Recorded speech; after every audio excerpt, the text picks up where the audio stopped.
ఒకసారి గట్టిగా దేవునికి స్తోత్రం చెల్లిద్దాం. హల్లెలూయా, హల్లెలూయా. సో మనం నేరుగా వాక్యధారణలోకి వెళ్దాం. అందరూ కూడా నా వైపు చూస్తూ ఉండాలి వాక్యం చెప్పేటప్పుడు. సో ఈరోజు వాక్యము దేవుడు ఎలా మాట్లాడాలనుకుంటున్నాడంటే, కూర్చొని చాలా చాలా చాలా విషయాలు రాసుకున్నాను. చివరికి దేవుడు ఒక చిన్నపాటి ఎగ్జామ్ లాగా వాక్యాన్ని మార్చేశాడు. అంటే ఏంటంటే, ఫస్ట్ పాజిటివ్ మొత్తం చెప్పుకుంటూ వెళ్దాం అనుకునే టైంలో దేవుడు ఇలా ఉండకూడదో ఫస్ట్ నేర్పించు అని చెప్పి. సో మనం ఒకవేళ అలా ఉన్నామేమో ఆల్రెడీ చెక్ చేసుకొని, మరి ముందున్న దినాల్లో ఎలా ఉండాలని దేవుడు కోరుకుంటున్నాడో అలా ఉండడానికి మనలో ఉండకూడని విషయాలు ఈ వారంలో చంపేసుకుందాం. అర్థమవుతుందా? రానున్న రోజుల్లో ఎలా ఉండాలో దేవుడు చెప్పాలనుకుంటున్నాడు. ఆ ఎలా ఉండాలో అంటే ముందు ఉండకుండా ఉండవలసిన కొన్ని విషయాలు ఏవైతే ఉన్నాయో వాటిని చంపేసుకుందాం. సో మనం ఏం ధ్యానిస్తున్నామంటే, ఏ ఏ అంశముల్లో మనము చచ్చిపోవాలి అనే అంశాన్ని ధ్యానిస్తూ 7వ మాటలకు వచ్చున్నాం. ఏంటా 7వ మాట అంటే, భక్తి అనే ముసుగులో జీవితము జీవించక సత్యము నుండి సర్వసత్యములోనికి మన జీవితాన్ని నడిపించాలి అని దేవుడు కోరుకుంటున్నాడు. మనం నడవాలి అని దేవుడు కోరుకుంటున్నాడు కదా. భక్తి అనే ఫార్మెట్ ఏదైతే ఉందో, భక్తి అనే ముసుగు ఏదైతే ఉందో, దానిలోనే మన జీవితాలు ఏమైపోతున్నాయి? ఆగిపోతున్నాయి. చూస్తున్నారు అందరూ నా వైపు? ఆగిపోతున్నాయి. అలా కాకుండా దేవుడు ఏం కోరుకుంటున్నా అంటే, నువ్వు సత్యమును ఎరిగావు కుమారుడా, నేనే మార్గము, నేనే సత్యము, నేనే జీవము అని నువ్వు ఎరిగావు. నేను ఎంతగానో సంతోషిస్తున్నాను. కానీ అక్కడే ఆగిపోక దాని నుంచి ఆత్మ నీ మీదకి వచ్చినప్పుడు ఆత్మ నిన్ను సర్వసత్యంలోనికి నడిపిస్తుంది అని చెప్పాను కదా. ఆత్మను పొందుకొని సర్వసత్యంలోకి వెళ్ళు, అది నా యొక్క వాంఛ అనేది దేవుడు చెప్తున్నాడు. సో మరి భక్తి అనే ఫార్మేట్ లో ఆగిపోతున్నాం కదా, అలా ఆగిపోకుండా ముందుకెళ్ళడానికి ప్రయత్నిద్దాం. చాలా మందిని మనం ఎవరము అంటే క్రిస్టియన్స్ అని చెప్తారు కదా. అసలు క్రిస్టియానిటీ అంటే ఒక కులమా, లేదా ఒక మతమా, లేదంటే అదొక క్యాస్ట్? జనరల్గా ఏంటంటే వీళ్ళు మాలోళ్ళు రా, వీళ్ళు మాదిగ వాళ్ళు రా.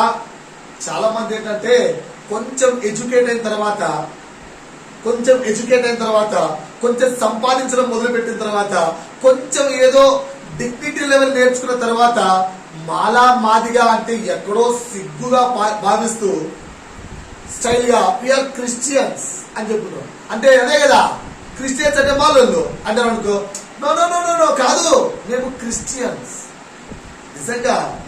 నిజంగా క్రిస్టియన్స్ అనే పదం ఎక్కడి నుంచి వచ్చింది? బైబిల్లో సో అండ్ సో ప్లేస్ లో రాయబడింది కదా. అక్కడి నుంచి కొంచెం ముందుకెళ్దాం. అపోస్తల కార్యములు 11వ అధ్యాయము ధ్యానంగా వినండి. అపోస్తల కార్యములు 11వ అధ్యాయము 19వ వచనం నుంచి 26వ వచనం వరకు చూస్తే, 26వ వచనములో అక్కడ వారు మొట్టమొదట అంతియొకలో క్రైస్తవులు అనబడిరి అని రాయబడుతుంది. ఎన్నో వచనంలో? కానీ ఓన్లీ 26వ వచనం తీసుకోకూడదు, మనం మొత్తం పేరా తీసుకోవాలి. 19వ వచనం నుంచి ఒక్కొక్కటిగా చదువుకుంటే వెళ్ళాలి. సో 26వ వచనం ఒకసారి ఫస్ట్ చదవమ్మా. వారు కలిసి ఒక సంవత్సరం అంతయు సంఘములో ఉండి. ఎంత? ఎన్ని రోజులు? ఒక సంవత్సరం. వారు కలిసి 1 రోజు, 2 రోజులు, 3 రోజులు, 1 వారము, 2 వారాలు, 3 వారాలు కాదు, ఇంచుమించు సంవత్సరము రోజులు. ఎవరు వారంటే అక్కడ తెలుసుకుందాం. వారు ఇంచుమించు సంవత్సరము రోజులు అంత్యకులో ఉండి బహుజనములకు వాక్యమును బోధించిరి. ఏం చేశారు? బహుజనములకు వాక్యాన్ని బోధించారు. బోధిస్తే ఆ జనాలు వీరికి ఇచ్చిన టైటిల్ ఏంటి? మొట్టమొదట అంతియొకలో శిష్యులు క్రైస్తవులు అనబడిరి. సో మనం కూడా క్రిస్టియన్స్ అనిపించుకుంటున్నాం లేదా? సో మనం ఎవరైనా చూస్తే క్రిస్టియన్స్ అంటారా లేదా? కదా, నువ్వు క్రిస్టియన్ వా, నువ్వు క్రిస్టియన్ కదా, వాళ్ళు క్రిస్టియన్ రా, వాళ్ళు క్రిస్టియన్స్ రా అంటున్నారా లేదా? అందుకే మనం కూడా క్రిస్టియన్స్ అంటున్నాం. సో ఈ మాట చదువుకున్నప్పుడు దేవా ఏంటి అన్నప్పుడు దేవుడు 2 ప్రశ్నలు వేసాడు. సో 2 ప్రశ్నలు వేసుకున్నాం. మొదటి ప్రశ్న ఏంటంటే, నీవు ఉన్న ప్రాంతంలో నీవు క్రైస్తవుడవు అనబడుచున్నావా? నీవున్న ప్రాంతం ఏంటి? ఇప్పుడు ఉప్పల్. నీవున్న ప్రాంతం ఏంటి? నువ్వు చేసే జాబ్ యొక్క ప్లేస్. నువ్వున్న ప్రాంతం ఏంటి? నీ యొక్క సొంత ఊరు. నీ ఊరిలో కానీ, నీవు నివాసము చేస్తున్న స్థలములో కానీ, లేదా నీవు ఉద్యోగం చేస్తున్న స్థలములో కానీ, పిల్లలైతే మీరు చదువుకుంటున్న స్కూల్లో కానీ మీరు క్రిస్టియన్స్ అని అనబడుచున్నారా? అక్కడ వాళ్ళు అనబడ్డారు కదా, వాళ్ళ క్రిస్టియన్స్ అన్నారు కదా, నువ్వు అంటున్నారా? రైట్, అందరూ అంటున్నారు కదా. దేవుడికి స్తోత్రం.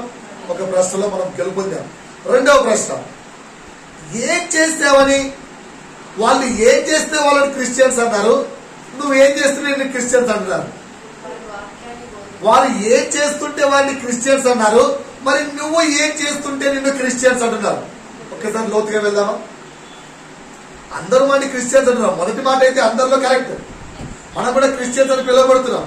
కానీ మరి వాళ్ళు ఏం చేస్తే వారిని, సంవత్సరం రోజు వాళ్ళు ఏం చేశారు, ఏం చేస్తే వాడిని క్రిస్టియన్స్ అన్నారు, మనల్ని ఏం చేస్తే క్రిస్టియన్స్ అంటున్నారు. ఒకసారి చూసుకుంటే పేరా మొత్తం చదువుకుందాం. ఒకసారి 19వ వచనం నుంచి స్టార్ట్ చేయమ్మా. స్టెఫెన్ తెలుసు కదా ఆల్రెడీ.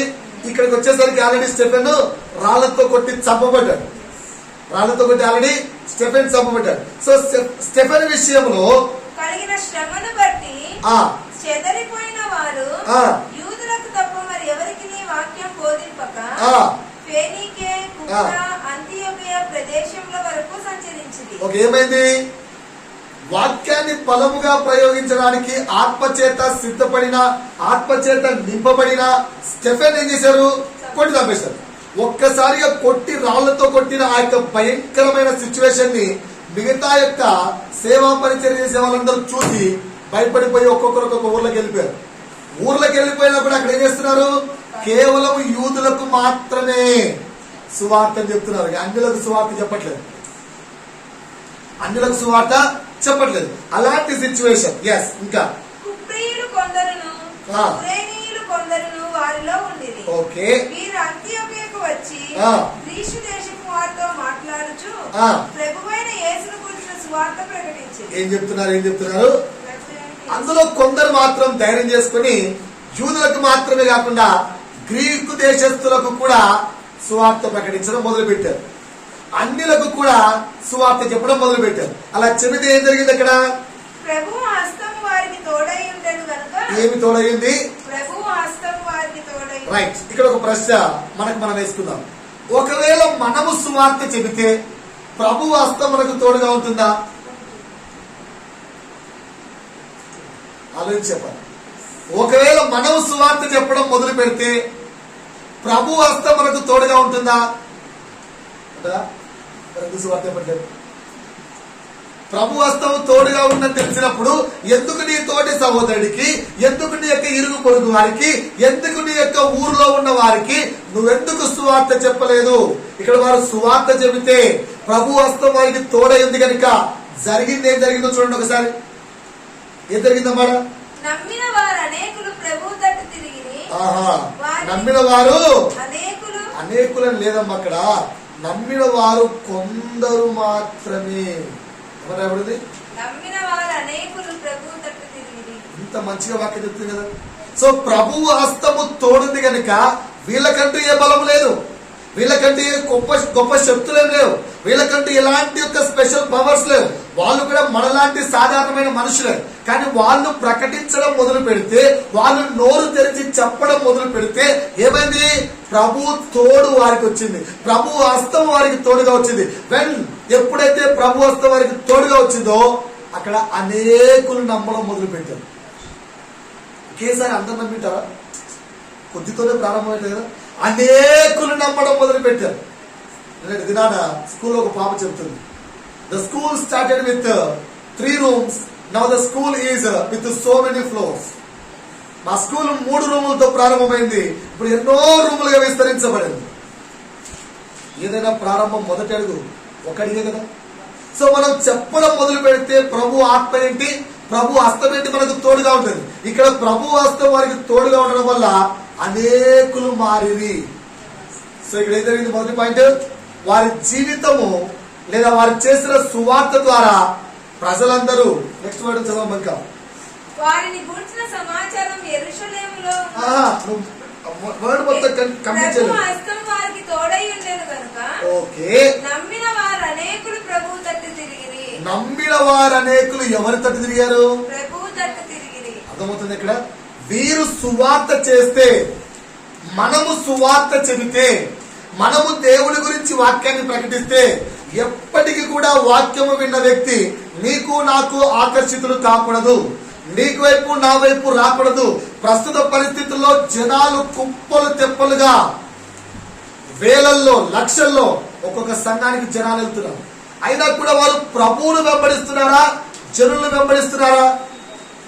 ప్రభువును వెంబడిస్తున్నారా, జనులను వెంబడిస్తున్నారా అర్థం చేసుకోవాలి. కానీ ఇక్కడ వీరు చేసిన సువార్త ఎంత కరెక్ట్ గా, ఎంత సత్యంగా ఉందంటే వారందరూ ఎవరిని వెంబడించారట? ప్రభువు తట్టు తిరిగారు.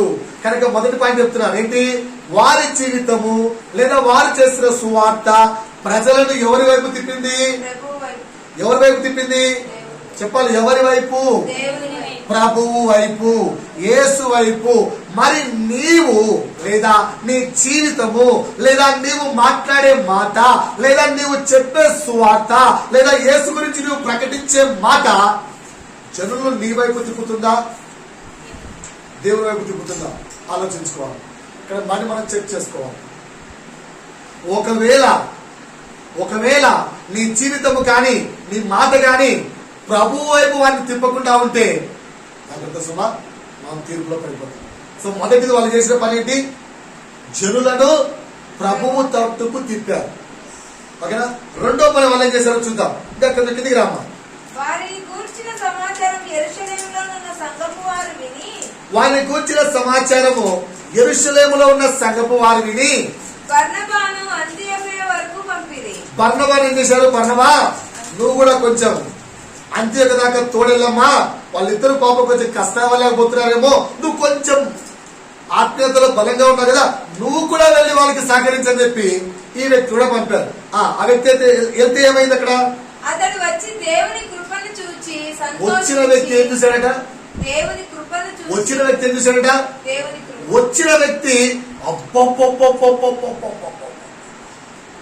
ఏమి జనము, ఏమి ఆరాధన, ఏమి పాటలు, ఏమి అసలు ఆ వాయిద్యాలేంటి, అప్పప్ప జనాలు ఇసుకేస్తే రాలనంత జనము. అలా చూసాడా? కానీ ఇప్పుడు మనం ఏం చూస్తున్నాం? మన యొక్క ఆలోచన విధానం ఎలా మారిపోయింది?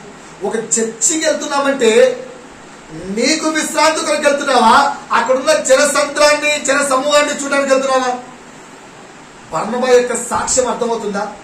అందుకే బర్నబాకు ఒక మంచి సాక్ష్యం ఇచ్చారు. ముందు చూస్తాం. బర్నబా ఏం చూస్తున్నాడు? సంఘంలో దేవుని కృప విస్తరించుట చూస్తున్నాడు. దేవుని కృప అక్కడ వాళ్ళందరి మీద ఉండడం చూస్తున్నాడు. అలాంటి కనుదృష్టి కలిగి మనం ఉండాలి క్రైస్తవుడికి. అర్థమవుతుందా? ఎంతసేపు ఉన్నా నీ కొరకు నీ ఫార్మాట్ ప్రభు నాతో ఏంటి ఈరోజు, ఈ వాక్యం నుంచి నాలో ఏం మాట్లాడుతున్నాను, ఈ వాక్యం నుంచి నాతో ఏం చెప్తున్నాను, జనులకు ఏం చెప్తున్నాను కాదు, ఎంతమంది ఉన్నాను కాదు, ప్రభు నువ్వు నాతో. అంతా అయిపోయిన తర్వాత సమాజంలో షేక్ హ్యాండ్స్ కలయిక. కానీ నువ్వు ప్రార్థనలో కూర్చున్నప్పుడు నీ కలయిక ఎవరితో? మాట్లాడుతున్న పరిశుద్ధాత్ముడితో, నీతో. అంతే, ఎవరు లేదు మధ్యలో, అటు ఇటు ధ్యానం లేదు. సో ఇక్కడ బర్నబాకు అలాంటి కృపను బర్నబా చూస్తున్నాడు కనుక బర్నబా గురించి ఎలాంటి సాక్ష్యం ఉందో ముందు చదవమ్మా. 24వ వచనంలో అతడు పరిశుద్ధాత్మతోను, ఎవరంటే అతను బర్నబా పరిశుద్ధాత్మతోను విశ్వాసముతోను నిండుకొనిన సత్పురుషుడు. విశ్వాసముతోను నిండుకొనిన సత్పురుషుడు. మనం బైబిల్లో చూస్తాం, నువ్వు నన్నేల సత్పురుషుడని సంబోధించుచున్నావని యేసు అడుగుతాడు. అంటే సత్పురుషుడు అని సంబోధించడం అంత ఈజీ వర్డ్ కాదు. అలాంటిది ఇక్కడ బర్నబా గురించి ఎలాంటి సాక్ష్యం ఇస్తున్నారు? ఎందుకంటే బర్నబా యొక్క దృష్టి జనుల మీద లేదు, బర్నబా యొక్క దృష్టి లోకములోని ఆస్తుల మీద లేదు, బర్నబా యొక్క దృష్టి లోకము మీద లేదు. అందుకే తన ఆస్తిని అంతటిని అమ్మి దేవుడికి ఇచ్చేశాడు. ప్రభువా నా దృష్టి నీ పైన ఉంది. అందుకే అలాంటి దేవుని కృపను చూస్తున్న వ్యక్తి కనుక జనులు బర్నబా గురించి ఏమంటున్నారమ్మా? పరిశుద్ధాత్మతోను విశ్వాసముతోను నిండుకొనిన సత్పురుషుడు. రెండవ మాట. మొదటి మాట ఏంటి? వీరి సువార్త జనులను ప్రభువు వైపుకు తిప్పింది. రెండో మాట ఏంటి? వీరెవరు? పరిశుద్ధాత్మతోను విశ్వాసముతోను నిండుకొనిన సత్పురుషులు. అక్కడ టీం. మూడో మాట చూద్దాం. చాలా బాగా మూడో మాట చూద్దాం. ఈ మధ్య కాలంలో మా గ్రూప్ లో ట్రైనింగ్ అయిన గ్రూప్ లో ఒక చిన్న మెసేజ్ వచ్చింది. ఆ స్టేట్మెంట్ చదువుతానండి. నిజముగా యేసునొద్ద ఆదరణ పొందినవాడు లేదా పొందిన వారు ఇతరులను యేసునొద్దకు కంపల్సరిగా నడిపిస్తారు. నిజముగా యేసు దగ్గర ఆదరణ, విశ్రాంతి, సమాధానం కావలసిన ఆదరణ ఏదైతే ఉందో అది పొందుకున్నాక ఆదరణ లేని వాడిని చూసినప్పుడు అయ్యా సహోదరుడా, చెల్లి, తమ్ముడు, ఆదరణ నేను పొందుకున్నాను. నిజమైన ఆదరణ అక్కడ ఉంది. యోహాను సువార్తలో ఎవరు చేస్తారా పని? ఆంద్రయ్య అయ్యా రబ్బీ నీ స్థలం ఎక్కడంటే రా నాతో పాటు ఉండు అన్నప్పుడు యేసుతో పాటు రాత్రంతా యేసుతో గడిపిన తర్వాత ఈయనే మెస్సయ్య, ఆదరణకర్త, సమాధానకర్త, విమోచకుడు, రక్షకుడు, నన్ను విడిపించువాడు, నాకు జయమునిచ్చువాడు, నాకు కావలసిన ప్రతి ఆత్మ సంబంధమైన వరమును అనుగ్రహించువాడు అని ఎప్పుడైతే అర్థమైందో తమ్ముడిని పిలిచాడా లేదా? తమ్ముడిని పట్టుకొచ్చాడా లేదా? 3 విషయాలు చూస్తున్నాం ఈ పేరాలు. మొదటి విషయం ఏంటి? వారి మాట ప్రజలను ప్రభువు తట్టుకు తిట్టింది. రెండోది ఏం చూస్తున్నాం? వారు పరిశుద్ధాత్మతోను విశ్వాసముతోను నిండుకొనిన సత్పురుషులు. మూడో మాట ఏం చూస్తున్నాం? వారు ఆదరణ పొందుకున్నారు కనుక ఇతరులను ఆదరణలోకి నడిపించువారు. ఈ 3 కారణాల వల్ల వారు ఏమన్నారు? జనాలు క్రైస్తవులు అన్నారు. వింటున్నారా? ఆ యొక్క వ్యక్తులు అక్కడ ఉన్న ఎవరు? బర్నబా ఉన్నాడు, పౌలు ఉన్నాడు, ఇంకా కొందరు వ్యక్తులు ఉన్నారు. వాళ్ళందరినీ క్రైస్తవులు అని జనులు ఎందుకన్నారు? ఈ 3 గుణాలు చూసి. ఏంటా 3 గుణాలు? మరొకసారి చెప్తానండి. వారి సువార్త అంటే వారి మాట ప్రజలను ఎవరి వైపు తిప్పింది? వింటున్నారా? ధ్యానంగా నా వైపు చూస్తున్నారా? రెండోది ఏంటి? వారు ఎలాంటి వారు? పరిశుద్ధాత్మతోను విశ్వాసముతోను నిండిన సత్పురుషులు. మూడో మాట ఏంటి? వారు పొందుకున్న ఆదరణ వారితోనే అంతము చేయక ఇతరులను ఆదరణలోకి నడిపించువారు. ఈ 3 గుణాలు వారు కలిగి ఉన్నారు కనుక వారిని ఏమన్నారు? క్రిస్టియన్స్. మరి మనలో ఈ 3 గుణాలు ఉండడం బట్టి, మనలో ఈ 3 గుణాలు ఉండడాన్ని బట్టి మన క్రిస్టియన్స్ అంటున్నారా? అయితే ఇంకేమైనా చెప్తాను.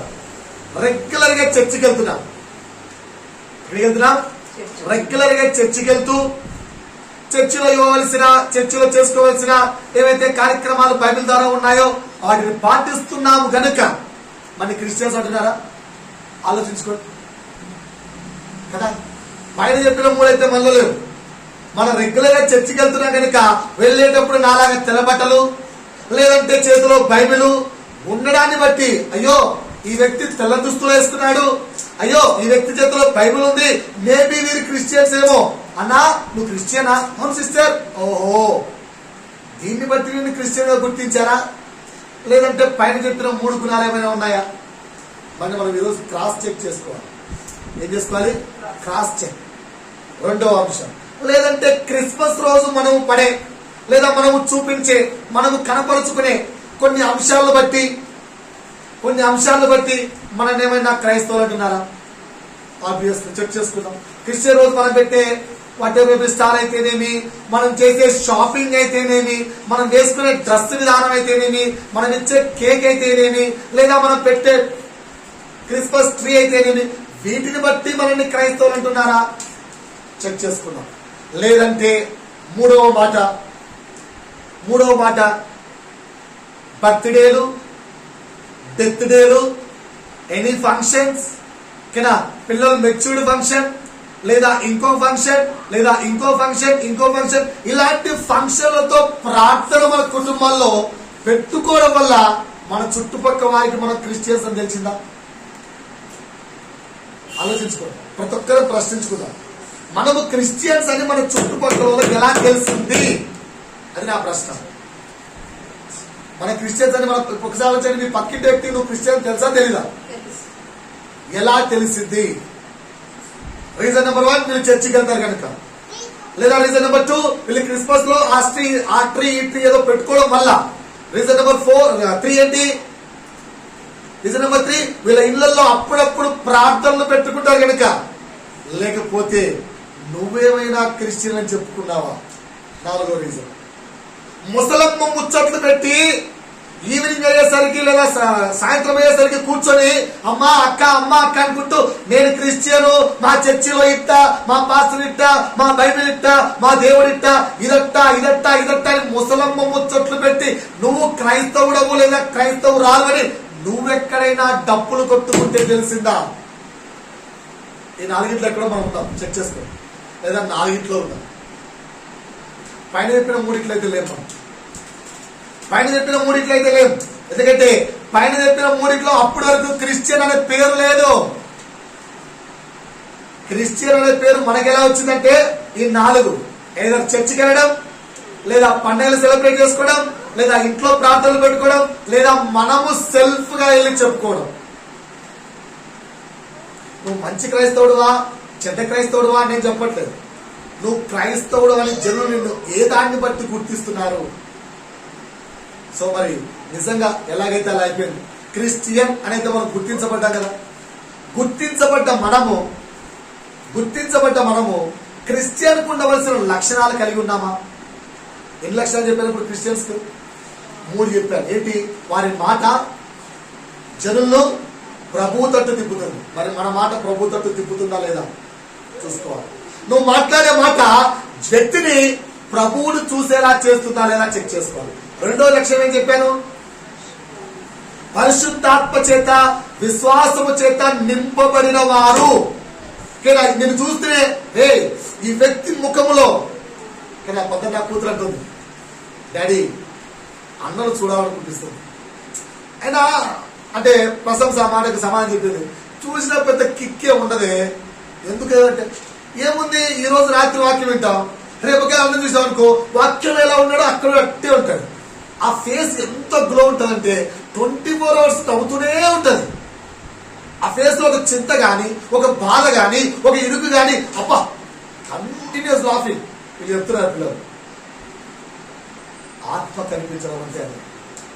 ఈ వ్యక్తిని చూస్తే ఈ వ్యక్తిలో నిరాశ కనిపించట్లేదురా, ఈ వ్యక్తి యొక్క నిర్ణయాల్లో చెడు కనిపించట్లేదురా, ఈ వ్యక్తి యొక్క ఆలోచనలో పాపము లేదురా. అది ఆత్మచేత నింపబడ్డం. ఆత్మచేత నింపబడ్డం అంటే ఏదో ప్రార్థన పెట్టడం అది కాదండి, అది వేరే మ్యాటర్.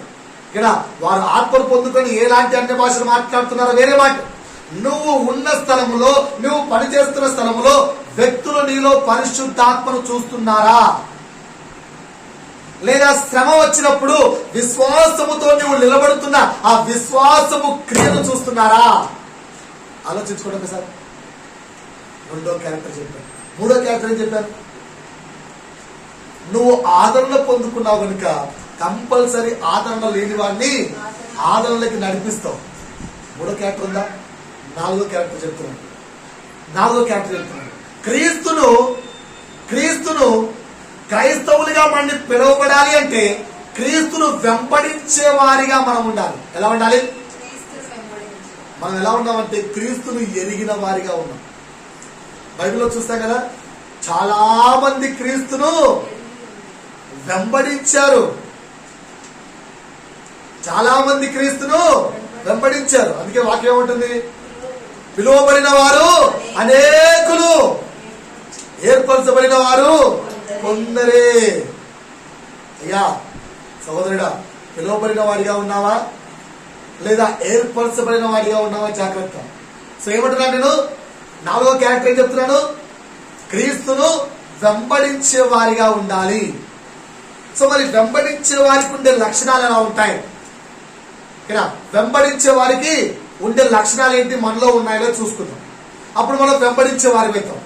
లేదనుకో కేవలం క్రీస్తుని ఎరిగిన వారిమవుతాం. ఎరిగిన వారు ఎలా ఉంటారు? అవసరం వరకు దేవుని చూసి అవసరం తీరాక వెనక్కి వెళ్ళిపోయే వారిగా ఉంటారు. పరిస్థితి వరకు దేవుణ్ణి ఆనుకొని పరిస్థితి అయిపోయిన తర్వాత టట్టా బాబాయ్ సీ అని చెప్పేవారిగా ఉంటారు. క్రీస్తుని ఎరిగిన వారు ఎలా ఉంటారు? అంతే. బెస్ట్ ఎగ్జాంపుల్ చెప్తాను చెప్పండి. క్రీస్తుని ఎరిగిన వారు బయటకు మాత్రమే మార్పు ఉంటుంది, ఆంతరంగ జీవితం మార్పు ఉండదు. భాగ్యంగా మార్పు ఉంటుంది. పోయిన వారం చెప్పాను కదా, క్రీస్తుని ఎరిగిన వెంటనే అన్య దేవతల పటాలు అలా ఇసిరేసేస్తాం. ఆర్టిఫిషియల్ అవసరం తినే వరకు, అవసరం తిన తర్వాత మళ్ళా తెచ్చి కూట్లో పెట్టుకుంటాం. అది ఎరగడం అంటే.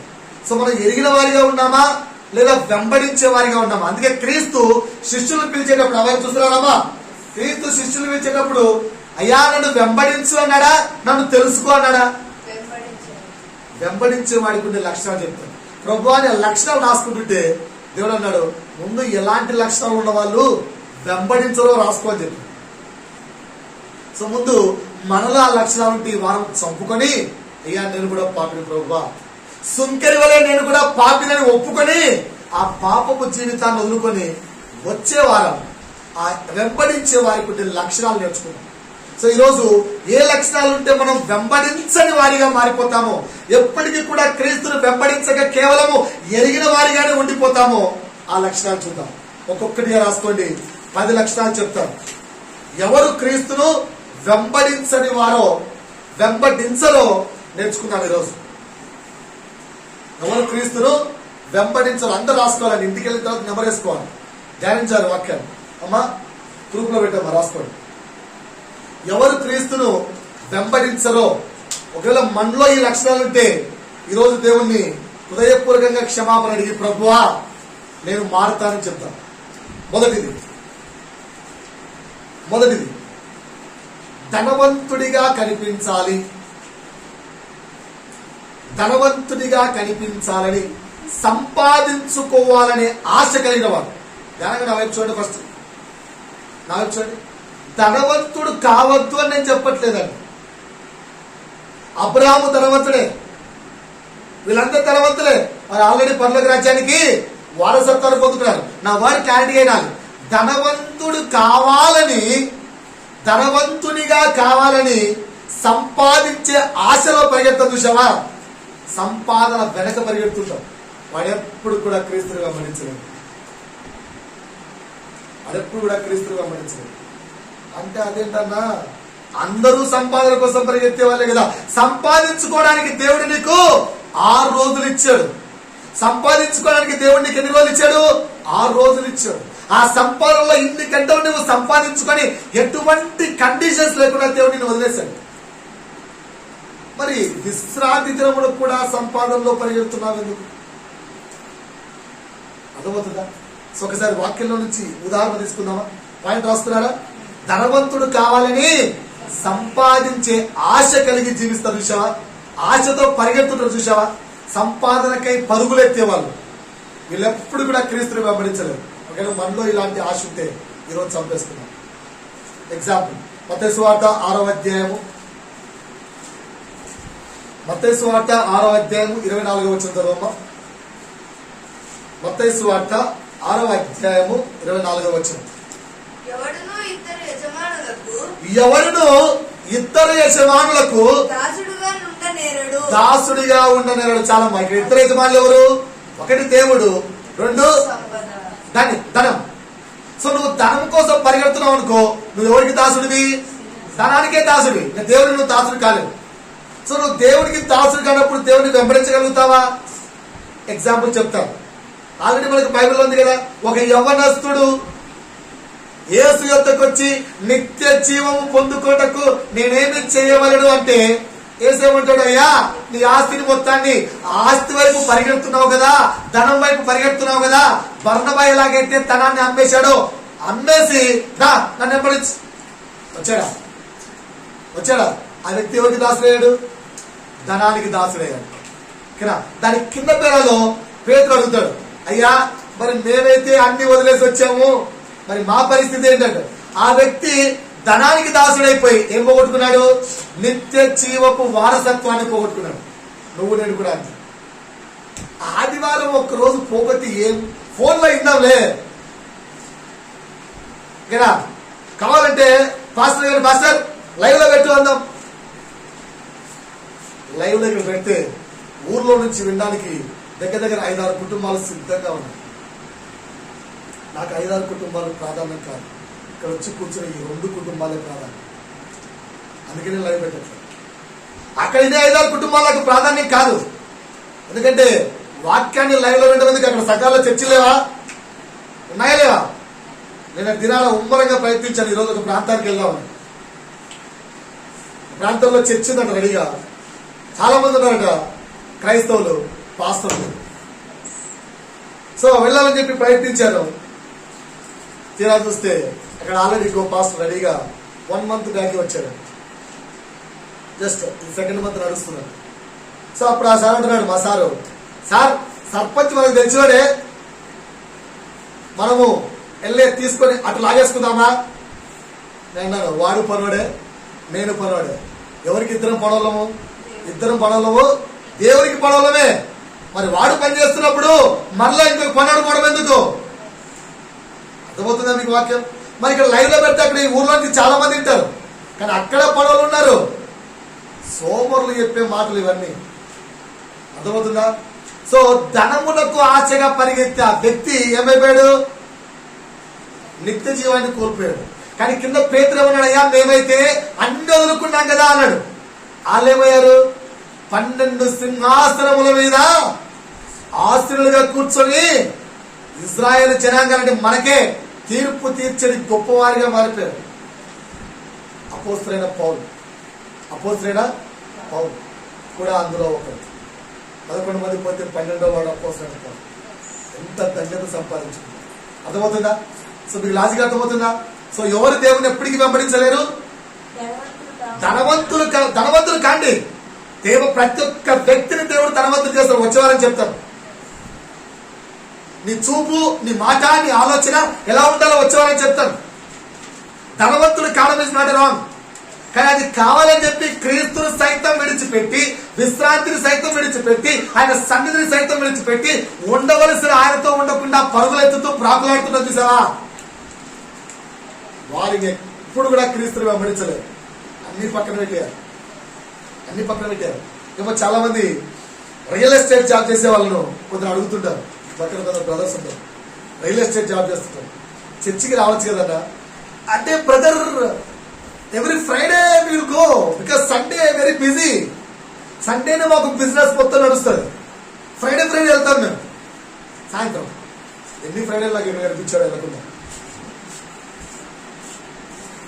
ఏంటయ్యా అంటే ధనం వెంబడి పరిగెడుతున్నారు. నిజంగా నేను కూడా రియల్ ఎస్టేట్ జాబ్ చేశాను. సండేలు మానుకోలేదు. మేము చేసాం, సండేలు మానుకోలేదు. సండే అంటే చర్చ్ అంతే. అటు పక్క ఏమైనా కానీ సండే మీన్స్ చర్చ్. రైట్. రెండవది, ఎలాంటి వారు క్రీస్తుని వెంబడించలేరు. మొదటి రాసుకున్నారు కదా, రాసుకున్నారా లేదా? రైట్. రెండో వ్యక్తి, లోకములో లేదా చర్చిలో గౌరవమైన వృత్తిని కోరుకునే వాళ్ళు కూడా లోకాన్ని వెంబడించలేరు. ఐ వాంట్ టు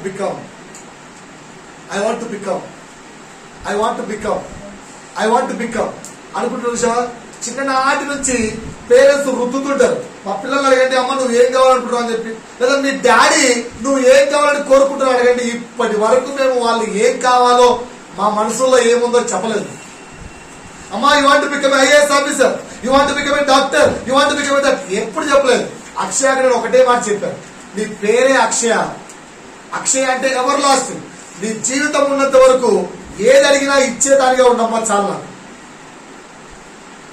నీ దగ్గర ఉన్నది దేవుడు నీకు ఇచ్చింది సమృద్ధిగా దేవుడు నీకు ఇచ్చినప్పుడు అడుగు వారికి, లేని వారికి ఇచ్చేదానిగా నువ్వు ఉండు చాలు. నాకు నువ్వు ఏ జాబ్ చేసుకుంటావో నాకు అనవసరం, నా దేవుడితో నువ్వు ఉండు చాలు అంతే. కానీ మనం పిల్లప్పటి నుంచి రుద్దుతూ పిల్లలకు నువ్వు ఈ జాబ్ సంపాదించాలరా, నువ్వు ఇది కొట్టాలరా, అది చేయాలరా, వీళ్ళెప్పుడు కూడా దేవుడిని వెంబడించలేదు. దయచేసి పిల్లలకు ఎప్పుడు అలా చెప్పకండి. వారి జీవితాన్ని చేతులారా మీరే నాశనం చేయండి. గౌరవమైన వృత్తిని కోరుకునే వాళ్ళు ఎన్నడూ కూడా దేవుణ్ణి వెంబడించడం చాలా కష్టం. ఆ తరువాత ఐఏఎస్ ఆఫీసర్లు, ఐపీఎస్ ఆఫీసర్లు, అది ఇది అయిన తరువాత మేబీ దేవుని యొక్క కృప, దేవుని యొక్క కరుణ, దేవుని యొక్క పిలుపు వాళ్ళు అర్థం చేసుకోగలిగితే రాగలుగుతాం, లేదంటే కథ. మూడవ మాట ఆకర్షణీయమైన అందం. ఒకసారి చెప్పండి గట్టిగా అండి. ఆకర్షణీయమైన అందం ఉందా లేదా? ఆకర్షణగా కనిపించాలి, అందంగా కనిపించాలి, లేదా లేదా లేదా ఆకర్షణంగా కనిపించాలని లేదా? నేనైతే బలనుకుంటాను, మీకు ఉందలే తెలియదు, నాకైతే సూపర్ ఉంది. I want to be always so handsome గా కనిపించాలనుకుంటాను. కేవలం నా భార్యకి మాత్రమే. మిగతా వాళ్ళకి హ్యాండ్సమ్ గా నేను ఎప్పుడు అనుకోను. మిగతా వాళ్ళకి నేను హ్యాండ్సమ్ గా కనిపించాలి, వాళ్ళందరూ చూడాలి ఎప్పుడు అనుకో. కానీ నా భార్యకి మాత్రం నేను నా తుది శ్వాస ఆగిపోయే వరకు కూడా నేను నా భార్యకు ఎప్పటికీ అందంగా కనిపించాలి, హ్యాండ్సమ్ గా కనిపించాలి అనుకుంటాను. నా భార్య కూడా నాకు అలాగే కనిపించాలనుకుంటాను. అది కొంచెమైనా దగ్గర ఏందమ్మా చూసుకోవచ్చుగా అంటారు. ఎప్పుడు అందంగా కనిపించాలి, అంతవరకు తప్పులేదు. అందరికీ అందంగా కనిపించాలనుకుంటాం అనుకో, తేడా కొట్టేస్తాం. సో ఆకర్షణీయమైన అందం, రుచులు, కళలు. కళలు అంటే తెలుసా?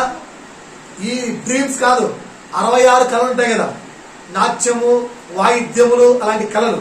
ఈ మధ్యకాలంలో 67వ కళ వచ్చింది. ఏంటిది? మొబైల్ ఫోన్ లో గేమ్స్. మొబైల్ ఫోన్ లో టైప్ ఎంత ఫాస్ట్ చేస్తారంటే పిల్లలు, నువ్వు మాట్లాడే ప్రతి మాట కూడా 1/2 సెకండ్ లో టైప్ చేసి పంపించగలరు, అంత ఫాస్ట్ గా పిల్లలు. మొబైల్ లో చెప్తుంటే ఏ రాజు ఎక్కడున్నా వస్తు, ఎప్పుడు వస్తున్నావు, నువ్వు బాగా తిన్నావాలి, నువ్వు. నేను మాట్లాడేంత సేపులో వాళ్ళు టైప్ చేస్తున్నావు. 67వ కళ, 66 కళలు పోయి 67వ కళ వచ్చింది. మనలో కూడా ఉందేమో టెస్ట్ చేసుకోండి. ఆకర్షణీయమైన అందంగా కనిపించాలి, రకరకాల టేస్ట్లు, లేదా 67 కళలు, ఇలాంటి వాటి మీద ఆసక్తి ఉన్నవాడు క్రీస్తుని ఎప్పటికీ వెంబడించలేడు. నేను అందరికీ అందంగా కనిపించాలి అనుకునేవాడు, నా టేస్ట్ చాలా స్టాండర్డ్ గా ఉండాలండి అనుకునేవాడు, I have so much of talents, I have a talent of drum playing, I have a talent of guitar, I have a talent of. ఇక్కడ ఆలోచించాలి. అంటే అన్న నువ్వేమంటావన్నా, డ్రమ్ కొట్టేవాడు ఎప్పుడు క్రీస్తుని వెంబడించడా, గిటార్ వాయించేవాడు ఎప్పుడు క్రీస్తుని వెంబడించడా, అలాగంటే మేము ఎందుకు కొట్టాలన్నా? ఇక్కడ వింటున్నారా? నా వైపు మాట్లాడుకుంటున్నారు. ఎందుకు వెంబడించాలి? పాడేవాళ్ళు, సింగర్లు ఎప్పుడు క్రీస్తుని వెంబడించరు. ఎవరు వెంబడిస్తారంటే ఈ కళ, వాయిద్యములు వాయించే కళ, నాట్యమాడే కళ, మాట్లాడే కళ, ఇదిగో పాడే కళ. నేను చాలాసార్లు చెప్తున్నాను, నేను చాలా బాగా మాట్లాడగలను, కానీ మాట్లాడించేవాడు దేవుడు మాత్రమే. నేను చాలా నీట్ గా టీచింగ్ చేయగలను. నేను చెప్తే అక్కడ కూర్చున్న పిల్లలందరినీ నా వైపు అటెన్షన్ తీసుకొని వచ్చి కాన్సెప్ట్ వారి మైండ్ లో కూర్చోబెట్టగలను. కానీ నా వల్ల కాదు. తెల్లవారుజామున నా ప్రార్థనలో, ప్రభువా నేను మాట్లాడితే ఎవరికి అర్థం కాదు, నీవు బోధించవా అని ప్రార్థించుకుంటాను. అర్థమవుతుందా? సో ఈ విధంగా కళను ప్రేమించక, కళను ఇచ్చిన దేవుని ప్రేమిస్తే, తలాంతును ప్రేమించక తలాంతు ఇచ్చిన దేవుని ప్రేమిస్తే మరలా క్రీస్తుని వెంబడిస్తారు. దానికి అర్థమవుతుందా? తలాంతులను ప్రేమిస్తే వారి క్రీస్తుని ఎన్నడూ కూడా వెంబడించలేరు. కాబట్టి చెక్ చేసుకోండి. పెద్ద పెద్ద చర్చెస్, పోయిన వారం చెప్పారు కదా, జ్యోతిరాజ్ గారు పాట పాడుతుంటే సంఘం అంతా తన్మయంతో ఆరాధిస్తున్నారు, చప్పట్లు కొడుతున్నారు, గిటార్ వాయించేవాళ్ళు, ప్లేగ్రౌండ్ వాయించేవాళ్ళు. ఎంతో సుందరంగా ఉంది ఆరాధన. కానీ ఒకటి షేప్ కూడా వాళ్ళు, ఒకటి ఇక్కడ పిల్లి గడ్డ పెడుతున్నారు, ఒకటి ఇక్కడ చుట్టేసుకున్నారు, ఒకటి ఇక్కడ రబ్బర్ బ్యాండ్ వేసుకున్నారు. అంటే అర్థం ఏంటి? వారు తలాంతులను ప్రేమిస్తున్నారు. ఆ తలాంతు ఇచ్చిన క్రీస్తును ప్రేమిస్తే వారి యొక్క రూపంలో మార్పు వస్తుంది. అర్థమవుతుందా మీకు అన్నమాట? తలాంతులను ప్రేమించేవాడు ఎప్పుడు కూడా క్రీస్తుని వెంబడించాడు. మనం కూడా ఒకవేళ తలాంతులను ప్రేమిస్తున్నామో జాగ్రత్త. అందుకే పౌలు భక్తుడు అంటారు కదా, ఎప్పుడు బోధిస్తున్నానో బోధించే నేను ఎక్కడ పడిపోతానని ప్రతి క్షణము కూడా నా శరీరాన్ని నేనేస్తాను, నలగగొట్టుకుంటానంటాడు. ఆయన తలాంతును ప్రేమించలేదు, ఆయన దగ్గర ఉన్న టాలెంట్ ను ప్రేమించలేదు. దేన్ని ప్రేమించాడు? క్రీస్తును ప్రేమించాడు, గర్వము రాకుండా శరీరాన్ని నల్లగొట్టుకున్నాడు. కానీ మనము ఒక్కొక్కడు ఆయన తబలా ప్లేయర్ అండి, ఆయన గిటార్ ప్లేయర్ అండి, నేను అద్దండి, నేను ఇద్దండి. వాళ్ళ యొక్క రూపము కరెక్ట్గా ఉంది. 4వ మాట, సంఘము నడిపించే జీతగాళ్ళు క్రీస్తుని ఎప్పుడూ వెంబడించలేదు. సంఘాన్ని నడిపించే జీతగాళ్ళు అంటే అర్థమైందా? చాలా మంది సొంత సంఘాలు పెట్టుకొని కూడా కొన్ని ఆర్గనైజేషన్స్ కింద జీతానికి పనిచేస్తుంటారు. సొంత సంఘాన్ని ఇచ్చిన దేవుడు, నువ్వు నిజంగా దేవుని మీద అనుకుంటే ఆ సంఘంలో నుంచి నీకు ఆహారాన్ని పుట్టేడా? ఆ సంఘంలో 10 మంది ఉంటే 10 మంది వారంలో ఆదివారం వస్తూ వాళ్ళు తీసే ఒక్క పిలికెడు బియ్యం తీసుకొని వస్తే నీకు వారానికి ఆహారం సరిపోదా? 10 మందిలో పిలికెడు బియ్యం తీసుకొని వచ్చి, పాస్టర్ గారు ఇదిగో మా దగ్గర నుంచి పిలికెడు బియ్యం, 10 పిరికెళ్ళు, నీకు వారం తిండి సరిపోతుంది. వాళ్ళు ఇచ్చే 10 పిరికెళ్ళ టిఫిన్, ఉప్మారావో ఏదైనా కానీ నీకు వారం మొత్తం సరిపోదా? నువ్వు నిజంగా దేవుని మీద అనుకుంటే దేవుడు వారి హృదయాల్లో కార్యం చేయడా? కంపల్సరీ వాళ్ళని లేవనెత్తుతాడు. అది తెలియక జీతం కోసం ఈ ఆర్గనైజేషన్ కిందకి వెళ్ళి జీతానికి పనిచేస్తూ ఉంటారు. దేవుని యొక్క విషయాలను నేర్చుకొని క్వాలిఫికేషన్ సంపాదించుకొని ఒక ఆర్గనైజేషన్ కింద పనిచేస్తుంటారు. వాళ్ళు ఎప్పటికీ జీతగాళ్లే కానీ క్రీస్తుని వెంబడించేవారు కాదు. నేను చెప్పాను ఈ మాట, ఎవరు చెప్తున్నారు ఈ మాట? స్వయాన యేసు చెప్తున్నాడు. యోహాను సువార్తలో జీతగాడు గొర్రె వచ్చినప్పుడు, కోడే వచ్చినప్పుడు విడిచి పారిపోతాడు. అర్థమవుతుందా? సో జీతగాళ్ళు ఎన్నడూ కూడా ఎవరిని వెంబడించలేరు? క్రీస్తుని వెంబడించలేరు. నీలో ఎక్కడైనా ఏదైనా ఆర్గనైజేషన్ కింద పనిచేయాలి, చేస్తే CSI లో ఒక పాస్టర్ గా చేయాలి, లేదా హోసన్నా మినిస్ట్రీస్ లో ఒక పాస్టర్ గా ఉండాలి. వద్దు, దేవుడికి నువ్వు పనివాడిగా ఉండు చాలు. అర్థమవుతుందా? సో ఇలాంటి ఆశ ఉంటే మాత్రం నువ్వు ఎప్పుడు కూడా క్రీస్తును వెంబడించలేవు. 5వ మాట, బ్రాండ్. ఒకసారి చెప్పండి, బ్రాండ్. ఏది కొన్నా బ్రాండ్ అనండి ఒకసారి. ఓకేనా? కాస్ట్లీ చెప్పాలి, కాస్ట్లీ. చెప్తున్నారా? బ్రాండ్, కాస్ట్లీ, లగ్జరీ, విలాసవంతం, సుపీరియర్ గా కనిపించాలి అని అనిపించింది అనుకో. ఏది కొన్నా బ్రాండ్ గా ఉండాలి, ఏదైనా కాస్ట్లీ ఉండాలి, లగ్జరియస్, అంత లగ్జరియస్ గా ఉండాలి, విలాసంగా ఉండాలి అని నీలో ఒకవేళ అలా కనిపించాలి అనే ఆలోచనలు ఉంటే నువ్వు ఎప్పుడు కూడా క్రీస్తుని వెంబడించలేదు. నువ్వు ఎప్పుడు కూడా అదే కాదు వదిలేసేసుకో బాబు, మీరు ఎప్పుడు కూడా క్రీస్తును వెంబడించలేరు. ఉన్నాయా లేదా? నా వైపు చూస్తున్నారా? ఇక్కడ ఉన్న 2 ఆడవాళ్ళు చెప్పుకోరా బాబు నువ్వు ఏదైనా కానీ మా వైపు చూడట్లేదు. పరిశుద్ధాత్మ స్వరాలు వినాలి. ఉన్నాయా లేవా?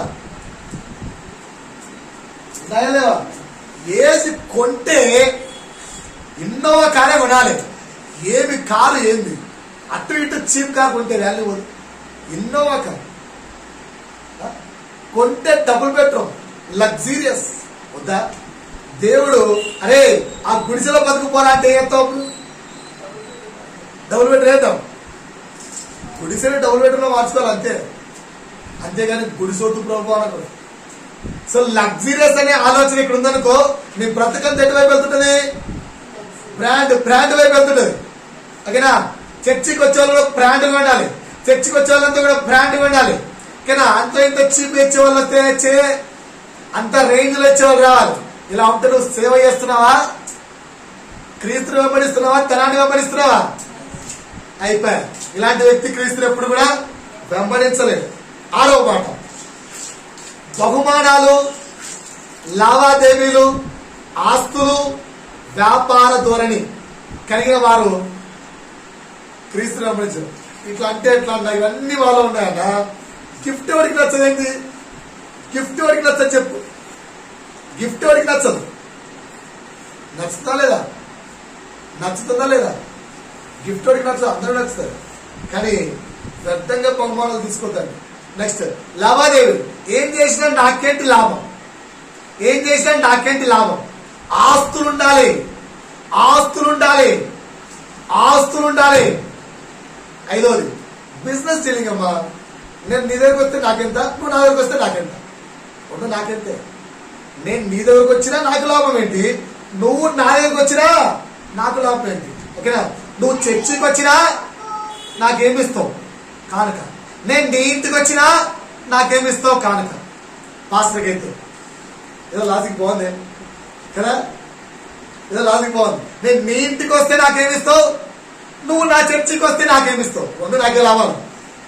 ఈ పోస్ట్ ఏదో బొలింది పాస్టర్ పోస్ట్ కదా, ఇలాంటి పోస్ట్ ఉందనుకో ఈ వ్యక్తి క్రీస్తుని వెంబడించాడు. ఎవరిని వెంబడిస్తాడు? గిఫ్ట్లను. చాలా చర్చిలు ఎందుకే పడిపోతున్నాయి, చాలా చర్చిలు ఎందుకే పడిపోతున్నాయి కదా.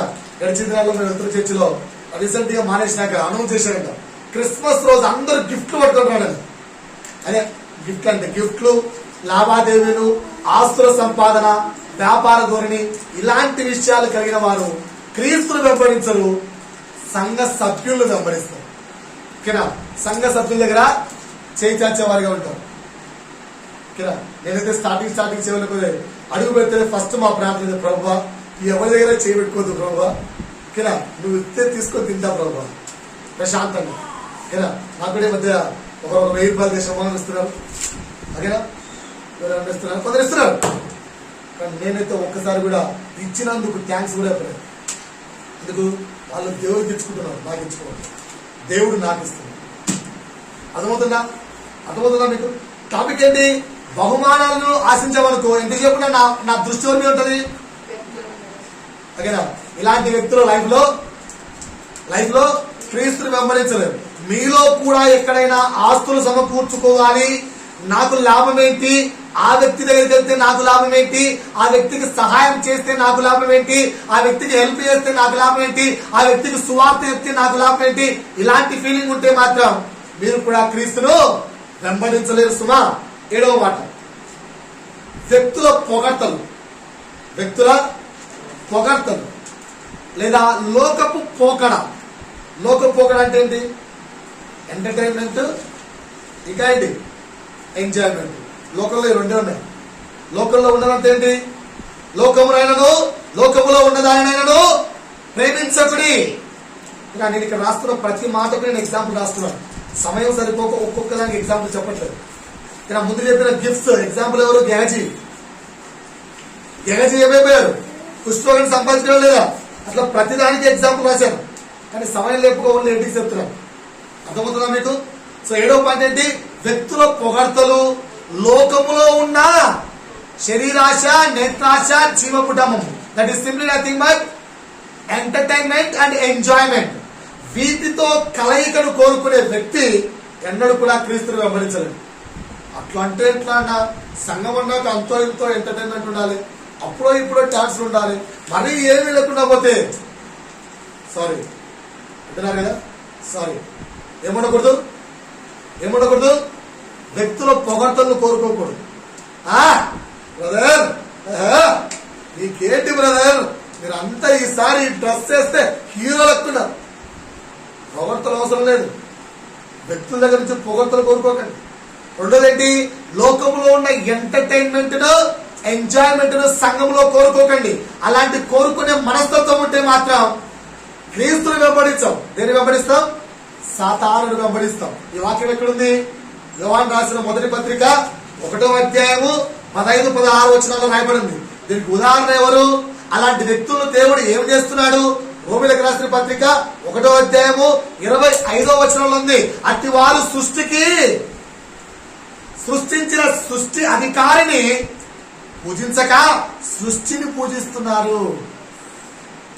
సృష్టించిన అధికారిని దేవుణ్ణి పూజించక సృష్టిని, బండను, తెల్లవారుజామున లైటింగ్ ఇస్తున్న సూర్యుడిని, ఈవినింగ్ అయ్యేసరికి లైటింగ్ ఇస్తున్న చంద్రుడు దేవుడైపోయాడు, నీళ్లు దేవుడైపోయినాయి, చెట్లు దేవుడైపోయినాయి, అన్ని దేవుడైపోయాయి. సృష్టించిన వాడు దేవుడా? సృష్టి దేవుడా? వీళ్ళెవరంటే లోకాన్ని కోరుకునేవారు, సాతాను చేత పట్టబడిన వారు. అందుకే సుమా మీరు ఆ సాతాను చేత పట్టబడతారు. సో ఏముండకూడదు? వ్యక్తుల ప్రైజింగ్. రెండోది ఏంటి? లోకములో ఉన్న పోకడ, ఎంటర్టైన్మెంట్ అంటే ఎంజాయ్మెంట్. ఈ రెండు ఉండకూడదు. ఎనిమిదవది ఒక్కసారి నాతో పాటు పలకండి. పదాలు చాలా బాగుంటాయి. పలకండి. భయం అనండి. ఉందా లేదా? భయం ఉందా లేదా? చెప్పాలి గట్టిగా. ఉందా? రైట్. మొహమాటం అనండి. అనండి కాదు. ఉందా లేదా? మా వాళ్ళకైతే ఓకేనా, ఏదైనా వస్తూ ఇచ్చినప్పుడు అరే అంత చీప్ వేస్తూ వాల్యూ అవుతుంది మామ. మొహమాటం లేదా? మొహమాటం అన్నారా? మూడో పదం సిగ్గు అనండి. ఉందా లేదా? నాలుగోది బిడియం అనండి. ఉన్నాయా లేవా? భయం, మొహమాటం, సిగ్గు, బిడియం. ఐదో మాట ఆశీర్వాదం అనండి. పలకాలు గట్టిగా. ఆశీర్వాదం. ఈ 5 ఉన్న వాళ్ళు క్రీస్తుని వెంబడించారు. ఈ 5 ఉన్నవారు క్రీస్తుని వెంబడించారు.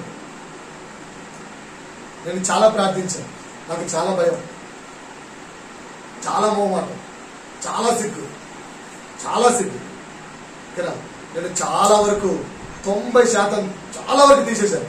ఇంకా ఇప్పుడు కూడా ప్రార్థిస్తున్నాను, ప్రభా కొంచెం నాకు తీసేసాను. వాక్యము చెప్పడానికి భయం, 10 మందితో మాట్లాడడానికి మొహమాటం, 10 మంది ముందర నేను క్రిస్టియన్ అని చెప్పుకోవడానికి సిగ్గు. చాలా మంది ఉన్నారు. అందుకే ఇప్పటికి కూడా క్రీస్తుని ఎరిగి సంఘములోకి వెళ్ళి చర్చిలోకి వెళ్ళి రెగ్యులర్ గా చర్చికి వెళ్తున్న వారు, వాక్యాన్ని ప్రకటిస్తున్న వారు కూడా వారి పేరు నుంచి రెడ్డి, చౌదరి అని తొలగించుకోలేకపోతున్నారు. ఎందుకంటే సిగ్గు పిడియం. మీరు ఎప్పుడు కూడా క్రీస్తుని వెంబడించారు. మనం అనుకుంటాం కానీ వారు క్రీస్తుని వెంబడిస్తున్నారని. మనలో కూడా ఒకవేళ ఉన్నాయనుకో, ప్రార్థన మొదలు పెట్టండి. ప్రభా నాకెందుకు భయం, నాకెందుకు బిడియం, నేను ఎందుకు సిగ్గుపడాలి? నా సృష్టికర్తను చెప్పడానికి నేను ఎందుకు సిగ్గుపడాలి? ఆయన నా యొక్క సృష్టికర్త. ఈరోజు కీర్తన చదువుతున్నా కదా, ఎన్ని పేర్లు చెప్తాడు దావీదు. సత్యవంతుడు, నా విమోచకుడు, నా ఆశ్రయదుర్గం. అరువు పోలే రాజుకు. రాజు వచ్చి వీడే నా యొక్క బలం, వీడే నా యొక్క రక్షణ, వీడే నా యొక్క కాపరి, వీడే నా యొక్క రాజు చెప్పుకుంటే అందరూ ఏమంటారు? నువ్వెందుకు రాజు వాడు పెట్టేయి అని పెట్టేయి అంటారా? రాజు దావీదు రాజు. దేవుడు ఏమంటున్నాడు? ఆయన నా ఆశ్రయదుర్గం అండి, ఆయన లేకుంటే నేను అమ్మో. నన్ను విమోచించువాడు ఆయన, నన్ను రక్షించువాడు ఆయన, నా కోట ఆయన, నా కొండ ఆయన, నా బలం ఆయన, నా సత్యం ఆయన, నా నిజాయితీ ఆయన, నా యథార్థత ఆయన, నా బ్రతుకు ఆయన, నా జీవితం ఆయన. నువ్వెందుకు మరి సిగ్గుపడుతున్నావు? రాజంతటోడు సిగ్గుపడకుండా మాట్లాడుతుంటే సాధారణమైన మనుషులు మనకెందుకు సిగ్గు? సిగ్గెందుకు? భయం ఎందుకు? బిడియం ఎందుకు? మొహమాటం ఎందుకు? అలాగే ఆశీర్వాదాలే కావాలని కోరుకునేవాడు ఆశీర్వాదాన్ని వెంబడిస్తాడు, కానీ క్రీస్తుని వెంబడించాడు. బైబిల్ మొత్తం ఎత్తుకోండి. స్వస్థత పొందిన వాళ్ళు, దయ్యాల నుండి విడుదల పొందిన వారు, ఎన్నెన్నో మేలు పొందిన వారు చివరికి క్రీస్తుని వెంబడించారా? క్రీస్తుని శిలువకు అప్పగించారా? మీరు కూడా అంతే ఉన్నామా? మనం అట్లా ఉన్నామా? వెంబడిద్దామా? క్రీస్తును మరలా ఒక్కసారి, ఆ మాట కూడా రాయబడింది తెలుసా? హెబ్రీయులకు రాసిన పత్రిక ఏమంది? ఒకసారి క్రీస్తుని ఎరిగి నీ అలవాట్లను, నీ క్రియలను, నీ పాపము జీవితాన్ని, నీ వాటిని అన్నిటిని విడిచిపెట్టకపోతే నువ్వు మరలా క్రీస్తును సిలువకు వేసినట్లే. ఉందా లేదా? ఇంకా మనం ఏం చేస్తున్నాం? మనకున్న మొహమాటం. ఫ్రెండ్ వచ్చి రారా ఒక్కసారి డాన్స్ ఏదో ఏమైతుంది? ఓయమ్మో చాలా నెగటివ్ చాలా ఫేస్ చేసాం. ఎన్నోసార్లు అంటుంటారు, సార్ అందరం డాన్స్ చేస్తున్నాం సార్, ఒక్కసారి ఒక్క స్టెప్ వేయండి సార్, ఒక్కసారి ఇలా ఊగండి సార్, ఊగండి సార్. ఎంతమంది పిల్లలు చెప్పాడు ఒకటే చెప్తాను, నా దేవుడు వాటికి అంగీకరించడు. సినిమా పాటలు పెట్టుకుని ఊగడానికి నా దేవుడు అంగీకరించడు. దేవుని పాటలు ఊగడానికే దేవుడు అంగీకరించలేదు, సినిమా పాటలకు ఎలా మీరు చేసుకుంటున్నారు? ఇది కూడా తప్పు. అయితే గిద్ది మీరు మానేయండి, నేనైతే చేయను. ఒక్కసారి పిల్లల ఎంటర్టైన్మెంట్ కోసం, ఒక్కసారి పిల్లల నో పిల్లల ఎంటర్టైన్మెంట్ కోసమనో, లేదా భార్య ఎంటర్టైన్మెంట్ కోసమనో, లేదా ఇరుగు పొరుగు వారి ఎంటర్టైన్మెంట్ కోసమనో, వారేమనుకుంటారనో వీరేమనుకుంటారనో, వారు పిలిస్తే పోకపోతే ఏమవుతుందనో, వీరు పిలిస్తే పోకపోతే ఏమవుతుందనో ఒక మాటముతో వెళితే దేవుని యొక్క నామానికి అవమానకరం అవుతుంది. నువ్వు క్రీస్తును వెంబడించాలి. 9వ మాట. ఎన్ని మాట చెప్పారు? 8. 9వ మాట. పదవిని బట్టి, కుటుంబ గౌరవాన్ని బట్టి మంచి పేరు వస్తుంది చూసారా? పదవులను బట్టి ఏం పదవులు చెప్పండి? Bishop, right reverend bishop, president of this church, secretary of this church, treasurer of this church. అర్థమవుతుందా? ఆ విధంగా పదవులను బట్టి, కుటుంబానికి వచ్చే మంచి పేరును బట్టి, అంటే ఎవరు మన తాత ముత్తాతలకు వచ్చే మంచి పేరును బట్టి గర్వపడుతుంటారు చూసావా? పొంగిపోతుంటారు చూసావా? మా అప్ప చాలా ప్రార్థనాపరుడు, మా daddy so much of great God servant అని పొంగిపోతుంటారు. ఫర్ ఎగ్జాంపుల్, నేను రేపు 1,00,000 మంది నా సంఘానికి వచ్చారనుకో, రేపు అక్షర, do you know who is my dad? My dad is so great person. Lakhs of people came. He gave the salvation to the lakhs of people. అనుకో, లాగోడు మీకు lakhs of people salvation నేనా దేవుడా? మా దేవుడు పనోడే, ఎప్పటికైనా పనోడే. సో అలా కాకుండా గర్వం వస్తుందో చూసారా? మన కుటుంబాల్లో కూడా మా అప్ప ప్రార్థనాపరుడు, మా డాడీ చర్చి కట్టించాడు, మా తాతలు చర్చి కట్టించారు, మేము ఇట్లా. ఇప్పటికి చాలా మంది విశ్వాసులు చెప్పుకుంటారు. అలా చెప్పుకునే క్రియ, అలా చెప్పుకునే అలవాటు, మా అమ్మ ప్రార్థనా పరుడు, మా నాన్న ప్రార్థనా పరుడు, మేము అట్లా. అయ్యో దయచేసి క్షమించండి. అలాంటి వ్యక్తులు ఎవరు కూడా క్రీస్తుని ఎన్నటికీ వెంబడించలేరు. ఎందుకంటే వాళ్ళు గ్యాస్ చెప్పుకునే వాళ్ళు, తప్పులు చెప్పుకునే వాళ్ళు. వాళ్ళని ఏమంటారు? డాంబమును ప్రవర్తించే వాళ్ళు అంటారు. నువ్వేంటి చూసుకో. నువ్వు క్రీస్తుతో ఉన్న సంబంధం ఏంటి? నీకు క్రీస్తుకున్న అనుబంధం ఎలా ఉంది? నీకు క్రీస్తుకున్న సంబంధం ఎలా ఉంది చూసుకో, అంతే. మా డాడీ సూపర్ గా ప్రే చేస్తారండి, మేమంతా పాస్టర్స్ ఫ్యామిలీ అండి. ఓకేనా? అక్కడ బస్తా కనిపిస్తాను నాకు రోజు. అదే డాడీ పాస్టర్స్ ఫ్యామిలీ. ఓకేనా? శిష్యులను తయారు చేస్తున్న కాలేజ్ ఉంది ఆయనకు. ఈయనేమో తాగి చుట్టూ ఇక్కడ పెంచుకొని తిరుగుతుంటాడు. నోటి నిండా 24 hours పాడుపరాడు. నువ్వేంటి? ఎవ్రీ సండే వీళ్ళు వచ్చి చర్చ్ అండి. ఆయన గ్రేట్ మ్యూజిక్ ప్లేయర్ అంటాడు. ఆయన గొప్ప ఆర్కెస్ట్రా, అన్ని వాయిద్యాలు వాయించగలట. చర్చిలో వాయించేది ఆయనే అంటారు. నేనేం చూస్తున్నాను? ఆయన తిని తాగుతున్న ఒక వ్యక్తిగా చూస్తున్నాను.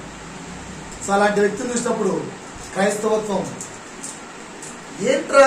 నువ్వేనా క్రిస్టియన్స్ అంటే ఇంతే రోయ్, తిని తాగే వాళ్ళు మాత్రమే. దేవుణ్ణి వెంబడిస్తున్నాక ఏం చేయాలి? శరీరాన్ని చంపుకోవాలి, శరీరాన్ని నియంత్రించుకోవాలి, శరీరాన్ని ఆపుకోవాలి. ఆ వ్యక్తి కోసం వెయిట్ చేస్తున్నాడు. మళ్ళా దొరికితే క్లాస్ పెడతాం. అర్థమవుతుందా? సో 9 ఏంటి? మన యొక్క పూర్వీకుల నుంచి వచ్చిన మంచి పేరు, పదిని బట్టి లేదా కుటుంబాన్ని బట్టి వచ్చిన పేరును బట్టి గర్వపడే వాళ్ళు చూసావా? అలాంటి స్వభావం నీలో ఉంటే జాగ్రత్త సుమా. నీ డాడీ ఏమై ఉన్నాడో, గొప్ప పాస్టరో లేదా గొప్ప విశ్వాసం ఏంటో వదిలే, నువ్వేంటి? అర్థమవుతుందా? ఇలాంటి వారు ఎన్నడూ కూడా క్రీస్తుని వెంబడించలేదు. నీలో కూడా అలాంటి బాధలు ఉంటే, అలాంటి ఆలోచన ఉంటే వదిలే. పౌలు అంటాడు కదా తిమోతితో, అయ్యా నీ తల్లి యొక్క తల్లి గొప్ప ప్రార్థనా పరురాలు, కానీ ఏమంటాడు? వారి దగ్గర నుంచి నీకు ఆత్మీయ జీవితం వచ్చింది, కానీ కట్టుకోవాల్సిన తిమోతి, మా అమ్మ గొప్ప ప్రార్థన, మా అమ్మమ్మ సూపర్ అని ఉండిపోయాడా? తిమోతికి రాసినన్ని మెలకువలు బైబిల్లో పౌలు ఎవరికైనా రాశాడా? ఇప్పటికీ ఆ మెలకువలే మనం చెప్పుకుంటాం. తిమోతి జాగ్రత్త, తిమోతి యవనేచ్ఛల నుంచి పారిపో. నువ్వు ఎవరు? ఇప్పుడు చాలా మంది ఆడలు దగ్గరికి వస్తారు, చాలా మంది అమ్మాయిల దగ్గరికి వస్తారు. సంఘంలో ఎంతో మంది రకరకాల అందగత్తలు వస్తారు. జాగ్రత్త సుమా, నీ చూపు జాగ్రత్త, నీ మాట జాగ్రత్త, నీ వినికిడి జాగ్రత్త, నీ ఆలోచన జాగ్రత్త. చాలా పెద్ద పెద్ద వాళ్ళు వస్తారు, వాళ్ళ ఆలోచనలు పెద్దగా ఉంటాయి. వాళ్ళను తృణీకరించక, అలాగని చెప్పి వారు చెప్పే తప్పులో పడిపోక దేవునితో బ్రతుకు. ఎన్ని హెచ్చరికలో ఆవిడ అనొచ్చు కదా, మా అమ్మ సూపర్, మా డాడీ సూపర్, నువ్వేంటి? సో ఎప్పుడైతే మా మా మా వాళ్ళు ప్రార్థన చేస్తారులే, మా అమ్మ ప్రార్థన చేస్తారులే, మా డాడీ ప్రార్థన చేస్తారులే, వాళ్ళు చేస్తారులే అనుకున్నాం అనుకో పిల్లలారా, మా అమ్మ మా డాడీ ప్రార్థన చేస్తారు కాదు, అలా అనుకుంటే మీరు ఎన్నడూ కూడా క్రీస్తుని వెంబడించలేరు. 10వ మాట లాస్ట్.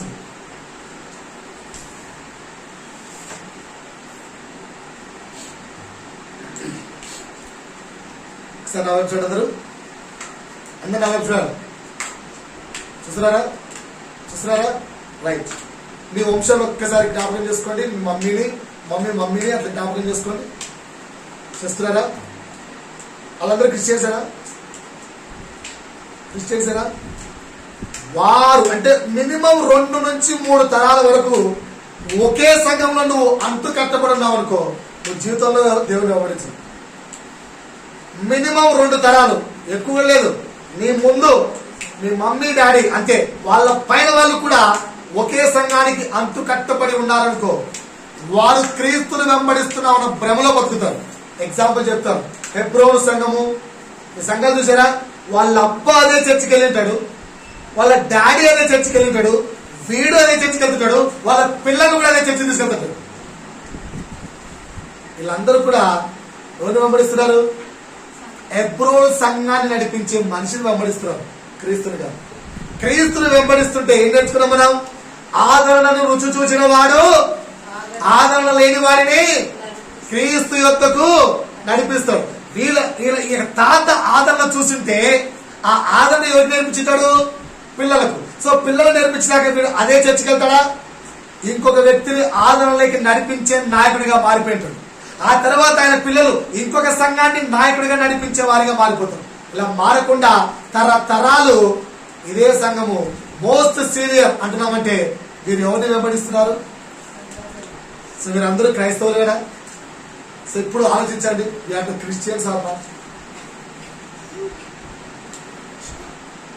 క్రిస్టియన్ ఉండే లక్షణం ఏంటి? వెంబడించుట. నిజంగా మనం వెంబడిస్తున్నావా?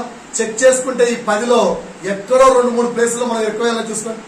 2-3 ప్లేసులు ఏంటన్నా, ఆల్రెడీ చాలా వాటిలో ఎక్కువయ్యాం. 10 పాయింట్లలో చాలా పాయింట్లు ఇక్కడ తగులుతున్నాయి. అందుకే చెప్పాను, తగులుతున్నాయి కనుక ఈ వారం అంతా కూర్చొని ఈ 10 పాయింట్లు నేను మీకు వాట్సాప్ లో పెట్టిస్తాను, గ్రూప్ లో. వారం అంతా కూర్చొని ఒక్కొక్క పాయింట్ పట్టుకుని, ప్రభువా నేను ఎక్కడైనా ధనవంతుడు కావాలని పరిగెడుతున్నానేమో, నన్ను క్షమించు ప్రభువా. పశ్చాత్తాపం పొందితే దేవుడు క్షమించు వాడే ఉన్నాడు. అడుగుదామా? పశ్చాత్తాపం పొందామా? మరి వెంబడించే వారికి ఉండే లక్షణాలు మీరు వెంబడించాలని చెప్పాను. మరి వెంబడించే వారు ఎలా ఉంటారు? ఆ లక్షణాలు వచ్చే వారి నుంచి నేర్చుకుని ఇంకొంచెం ముందుకెళ్దాం, ఇంకొంచెం వెంబడించే వారిగా మారుదాం.